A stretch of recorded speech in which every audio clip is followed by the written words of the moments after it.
Estamos en una situación particular. Si bien en esta nota vamos a hablar de profesión y vocación, como digo habitualmente, cada uno tenemos, ¿no?, una profesión o un oficio, diríamos, y una vocación, vamos a hablar de las dos cosas.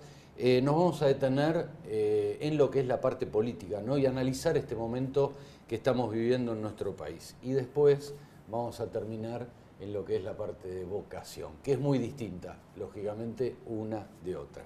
Gretel Ledo, gracias por haber vuelto, porque estuvimos en el 2012, mirá cómo pasó el tiempo. Sí, Jorge, gracias por la invitación. Muy bien. No, por favor, al contrario. ¿Cómo estamos hoy, Gretel? Bueno, como sociedad un poco confusos. Realmente muchas de las personas, muchos de los argentinos han votado una alternancia, más que nada apuntando, digamos, a un progreso definido en materia social, en materia económica, en todas las áreas. Y lamentablemente ya no podemos tampoco endilgar ni a la gestión anterior ni a las variables internacionales. Lo cierto es que por la cantidad de años que hoy ya transcurrieron, este gobierno puede jactarse de decir la culpa la tuvieron o los de afuera o los de adentro con el modelo anterior. Ya hay que asumir responsabilidades. Y en ese plano la sociedad está confundida. ¿Por qué? Porque hay muchos que no quieren volver al modelo anterior, pero que también presentan un alto nivel de disconformismo respecto a esta gestión. En ese dilema todavía no hay un peronismo claro que pueda llegar a ser una alternancia y un tercer lugar definido que pueda realmente dar las posibilidades para que este gobierno deje de estos 4 años de presidencia y se hable de una renovación política.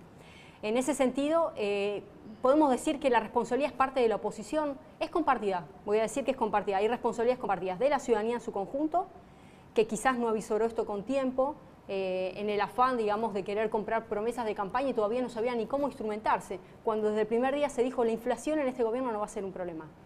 Quizás se terminó menospreciando, es como dice, bueno, me tiro al mar y bueno, del mar salgo. No, hay que respetar, yo digo siempre, digo, el que sabe nadar hay que respetar, bueno, hay que respetar el tema de la inflación, porque es algo histórico que todavía Argentina no ha encontrado el sendero y convengamos que es una de las variables que hoy por hoy terminan fagocitando la capacidad adquisitiva de cualquier familia. Entonces, si ya no se llega a controlar la inflación, es difícil hablar de un progreso individual. Y si no hay progreso individual, falló el gobernante de turno en su labor de tornar a la política como un instrumento para beneficiar al prójimo. ¿Por qué? Porque está sumiéndolo al caos total, como hoy está sucediendo en cada una de las economías domésticas, ¿no? Gretel, estamos asistiendo, lo hablábamos fuera del aire, a la desaparición o desintegración, diríamos, de los partidos políticos. ¿Es bueno o es malo? Y la verdad que estamos en un tiempo, digamos, de globalización en todos los aspectos. Hay una fuerte tendencia hacia el individualismo creciente. Yo siempre hablo que se ha perdido el sentido de pertenencia, el sentido de la idea de nación, la cuestión identitaria, y eso también se lleva al mundo político. Se ha perdido la génesis y aquellas grandes ideas que forjaron partidos populares, partidos que han invitado a muchos de los electores a ingresar a la vida política, como en su momento fue el radicalismo, partidos que han logrado la adquisición de grandes derechos sociales, como fue el peronismo. Esas grandes banderas que han gestado oleadas revolucionarias positivas, hoy por hoy han desaparecido, ¿no? Entonces está todo en el sálvese quien pueda. Y esto se lleva al plano de la familia, porque también hay una desintegración, ya no sabe lo que es la noción de familia, se ha cambiado qué es una familia. Se lleva también al plano como consecuencia social, de pertenencia social, hay una apatía, hay una anomia, ausencia de reglas, de convivencia, donde cualquier tipo de manifestación hay corte de calle y la persona que todos los días se esfuerza por ir a trabajar es manifestarse y bueno, hay que manifestarse. Está bien, hay una defensa de derechos que está siendo conculcada, pero ¿hasta dónde se puede arrestar a aquellos que sí están tributando y están pagando impuestos y ven también, ve dado su derecho a poder desarrollar su empleo día a día, ¿no?, su trabajo? Con lo cual tampoco hay niveles de convivencia y hay hordas de violencia constante donde están los que se manifiestan y están aquellos que quieren trabajar y que tienen su puesto de trabajo. Entonces, confrontación en el seno de la familia, confrontación a nivel social y confrontación a nivel político, de una gobernancia totalmente inmadura que no solamente se ve en el gobierno, que es una simple alianza electoral de estrategias para ver cómo hacemos para ya ni siquiera 4 años de elección, 2 años. Este desgaste constante hace que estemos en campaña permanente, entonces no hay gobierno, hay campaña, hay proselitismo constante. A nosotros, a la ciudadanía, nos desgasta, porque nos convoca a las urnas constantemente y hace renovar en nosotros un compromiso que dijimos, bueno, te estamos dando un voto de confianza en 4 años, pero no basta, ya son 2 años, a ver si voto de censura y voto de confianza. Entonces ese desgaste permanente hace que cuando a un joven uno le habla de un partido político, dice, no, yo me dedico déjame estar, digamos, déjame estar, y con la política la dejan de un lado y siguen su vida, porque no hay una madurez de lo que es la noción de política. La política como el arte de beneficio del prójimo, y cuando digo el prójimo, es el próximo, es la persona que tengo a mi lado. Entonces, cuando no hay ese nivel de madurez, ¿no?, y de responsabilidad y de compromiso, se quiere, de tolerancia y de respeto, es difícil que hoy por hoy la noción de partidos políticos tal cual fue concebida, partidos centenarios, siga en su punto incólume. Hoy por hoy está siendo totalmente resquebrajada. Ahora, esto dio lugar a la fortaleza de los personalismos. Argentina de por sí tiene una tendencia hacia el hiperpresidencialismo. Esta figura hace que todas las decisiones, se llama decisionismo político, lo dice Schmitt, Carl Schmitt habla de decisionismo político, donde todo cae en cabeza del presidente. Vamos al caso, por ejemplo, de este gobierno actual. Tenemos los ministerios. Cualquier tipo de obra importante en cualquier ministerio se jacta de arrogarse la Casa Rosada con Marcos Peña a la cabeza. Entonces, es difícil que a veces cada uno de los ministerios pueda brillar o pueda llegar a tener acciones propias cuando automáticamente va en ascenso. Ni siquiera hablemos del plano de comunicación, porque también está orquestado qué se comunica puertas adentro y cómo se comunica. Entonces, hay decisionismo político en el Ejecutivo y hay una morigeración del resto de los poderes. Vale decir, si estamos hablando de un balance que tiene que haber entre el Ejecutivo, el Legislativo y el Judicial, como este gobierno tampoco está teniendo las mayorías en el Parlamento, de alguna manera es difícil, digamos, consensuar y lograr la legitimidad necesaria para poder darle sustento a las políticas o el ideario que tiene el Ejecutivo de por sí. Pero convengamos que más allá, arriba de un 50% de las iniciativas legislativas tienen inicio en el Poder Ejecutivo.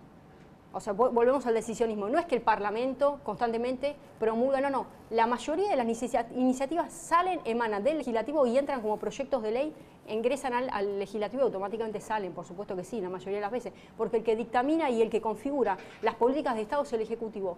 Graso error. Graso error, pues si estamos hablando que el Parlamento representa a cada uno de los ciudadanos, ¿no? El pueblo no delibera ni gobierna sino a través de sus representantes, ahí es donde tendría que estar activo el Parlamento, que hoy por hoy lo que hace es seguir por detrás la agenda gubernamental, ni siquiera puede instalar agenda, no puede instalar agenda. ¿Qué hizo el gobierno? Aborto.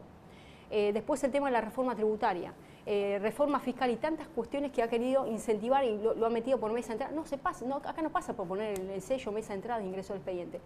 Así no se trabaja. Está muy desdibujado. Está desdibujado, falta el diálogo, falta el consenso en todos los sectores. De poderes, ¿no? Es exactamente. Un manoseo de uno con otro. Exactamente. Exactamente. Dentro de esto, Gretel, ¿cómo desarmar? Porque pasa esto también un poco por la cultura nuestra, ¿no? Este presidencialismo paternalista, le agrego yo. Porque es un paternalista, ¿no? Uno busca un pater siempre, ¿no? En todo esto. ¿Se puede vencer cultura? Sí, acá es fundamental trabajar en la noción de asumir responsabilidades en cada una de las áreas, y aún me refiero al plano social. Hay muchos de los ciudadanos que dicen, bueno, yo cumplo en las urnas, voto y después que se encargue el gobierno de turno, total yo lo voté, ahora la responsabilidad es de la clase gobernante. Por supuesto que sí, hay una gran alícuota de responsabilidad, pero la mayor parte de esa responsabilidad también la tiene la ciudadanía. ¿Cómo?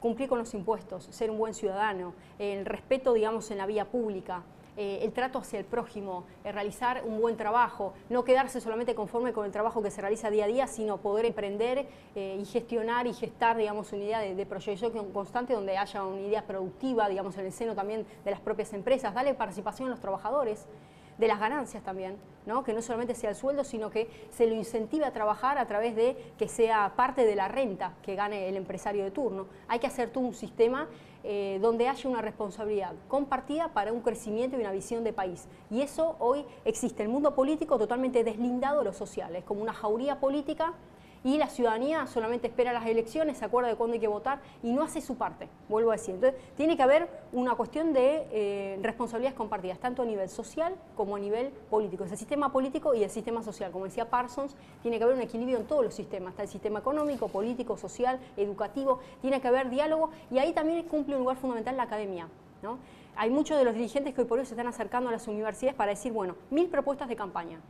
Y están haciendo parte a las universidades nacionales, y eso es más que correcto, justamente hay muchos universitarios que se reciben y hoy no encuentran asidero necesario a sus ideas ni siquiera el lugar para poder gestar su propio microemprendimiento o lanzarse, digamos, de manera independiente. Se forma en la universidad pública y gratuita y después tiene que buscar experiencias afuera, oportunidades afuera, porque Argentina no se las da.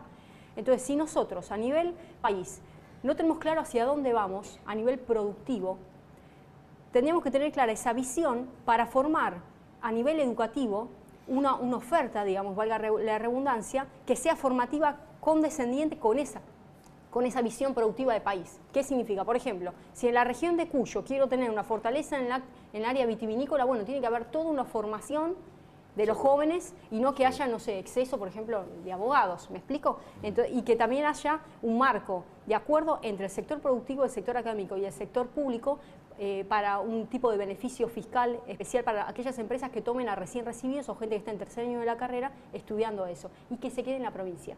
Y estaríamos evitando toda la gran concentración que tenemos hoy de poblaciones desocupadas en el conurbano y la ciudad de Buenos Aires. Nos queda nada de tiempo. Vamos a la vocación. Bueno, también bailás, junto a tus hermanos, ¿no? Hermano y hermana. Sí. Una presentación en el Centro Cultural Kirchner. Bueno, hicieron... así que es tango, tu vocación es el tango. Sí, mi vocación es el otro lado de mi faceta. Desde los 3 años que bailo, que hago ballet, y ahora ya a los 15 arranqué tango, yo soy egresada de Carlos Pellegrini, así que descubrí el tango en el Pellegrini, y desde ese momento hasta ahora tango escenario, que es mi pasión realmente. La compañía la dirige Juan Pablo, mi hermano, es primer bailarín del Teatro Colón, Juan Pablo Ledo, y con mi hermana Belén también bailamos tango, así que es algo familiar y es importante porque tiene que ver con la sensibilidad del artista y te conecta con la gente desde otro punto. Es muy lindo. Seguro, ya lo creo. Lo dejamos para otra oportunidad. Bueno, gracias. Gracias, Gretel. Gracias a ustedes. Pausa.